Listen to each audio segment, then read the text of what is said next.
Hi అండి, welcome to my channel Madhu kitchen. ఈరోజు prepare చేసే రెసిపీ కొర్ర జావ. ఎంతో టేస్టీగా ఉండే కొర్ర జావ ఎలా ప్రిపేర్ చేయాలో చూద్దాం రండి. లాస్ట్ టైం ఒక వీడియో చేశాను, చాలా అంటే చాలా బాగా అనిపించింది. మా అత్తగారు ఏమో కొర్ర జావ చేశారు, అప్పుడేమో నాకు ఇలా చేయాలని చెప్పారు. అందు గురించి ఈసారి అయితే నేనైతే ట్రై చేశాను ఎలా వస్తుందని. చాలా అంటే చాలా బాగా వచ్చింది. ముందుగానే ఒక గిన్నెలోనేమో వాటర్ పోసుకొని బాగా మరిగించుకోవాలి.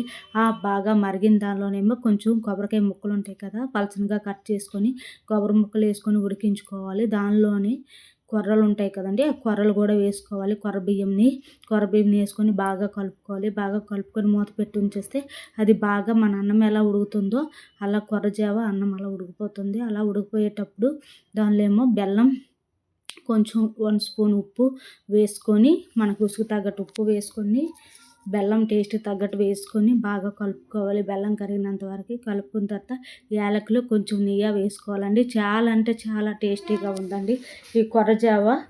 ఏంటంటే చాలామంది పాల్లో కూడా వేసుకొని చేస్తారు. నెక్స్ట్ టైం అలా చేస్తాను. ఈసారి అయితే ఎలా అయితే చేసుకున్నానో వేరే దానిలోనేమో జీడిపప్పునైతే నెయ్యి వేసుకొని వేయించుకొని జీడిపప్పునేమో దానిలో వేసుకొని సర్వ్ చేసుకోవాలండి. యాలకులు అన్నీ వేసుకొని సర్వ్ చేసుకోవడమే. చాలా అంటే చాలా బాగుందండి. టేస్ట్ చేశాను, సూపర్గా ఉందండి. పిల్లలకు కానీ పెద్దవాళ్ళకి కానీ చాలా అంటే చాలా బలమైన ఫుడ్ అండి ఇది. కొర్ర జావ వారానికి ఒకసారైనా పిల్లలకు పెట్టాలండి.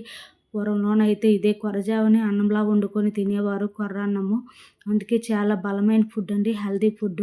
పిల్లలు కానీ పెద్దవాళ్ళు కానీ చాలా ఇష్టంగా తింటారు. దానిలో కూడా బెల్లం కూడా వేసుకున్నాం కదా, చాలా అంటే చాలా బాగుంది. మా ఇంట్లో అందరూ చాలా బాగా ఇష్టంగా తిన్నారు. మీరు ఒకసారి ఇలా ప్రిపేర్ చేసుకొని మీకు ఎలా అనిపించిందో లైక్ చేసి, కామెంట్ చేసి, సబ్స్క్రైబ్ చేయండి.